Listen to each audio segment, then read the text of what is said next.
Okay, let's look at the point of view. There are two points of view that we're going to focus on for narrative stories. The first one is the first person point of view. That's you telling a story from your perspective. So you're going to use words like I, me, my, our, us, we, myself, and ourselves.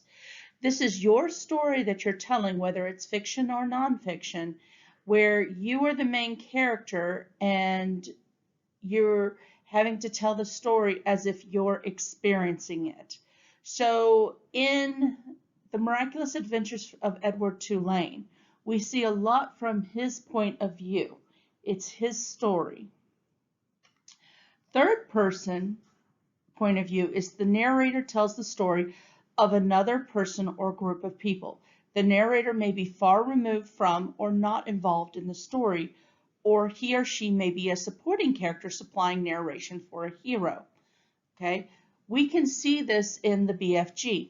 The story is told for Sophie and the BFG, but they use words like he, she, them, they, him, her, his, her, and there. So we see the story happening to Sophie in the BFG, but we see it from the narrator's point of view, telling what has occurred, seeing their story.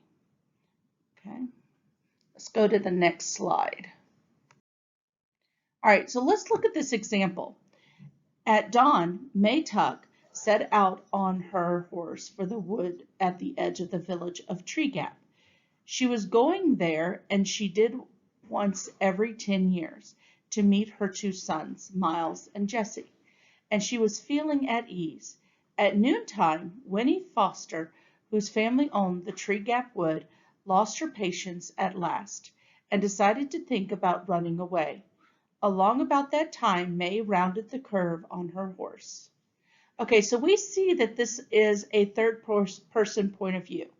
We see what May is doing. We know what Winnie is doing. So we see the narrator is explaining the events as they are occurring. Well, let's change it to May's point of view, looking at the first person. At dawn, instead of May, it's going to be I now. I set out on my horse for the woods at the edge of the village of Tree Gap. I go there once every 10 years to meet my two sons, Miles and Jesse. I had real good feeling about the trip.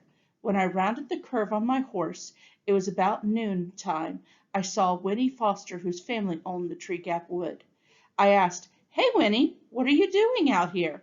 She told me that she had finally lost her patience and was thinking about running away.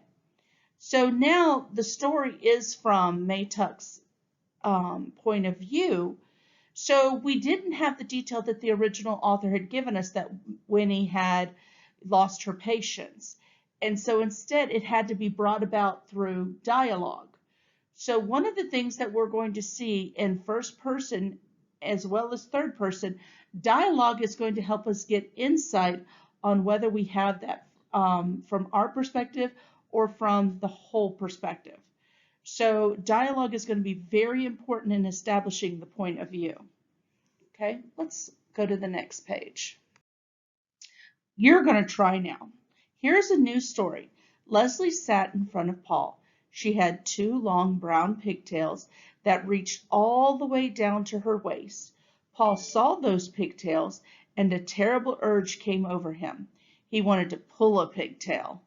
He wanted to wrap his fist around it, feel the hair between his fingers, and just yank. He thought it would be fun to tie the pigtails together, or better yet, tie them to her chair. But most of all, he just wanted to pull one. Okay, so right now the story is in third person. We are seeing the events through the narrator's eyes.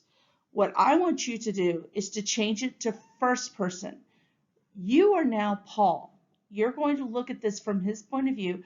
Leslie is sitting in front of you, and you really want to pull that pigtail. How would you change the story to reflect that first person point of view? All right, good luck.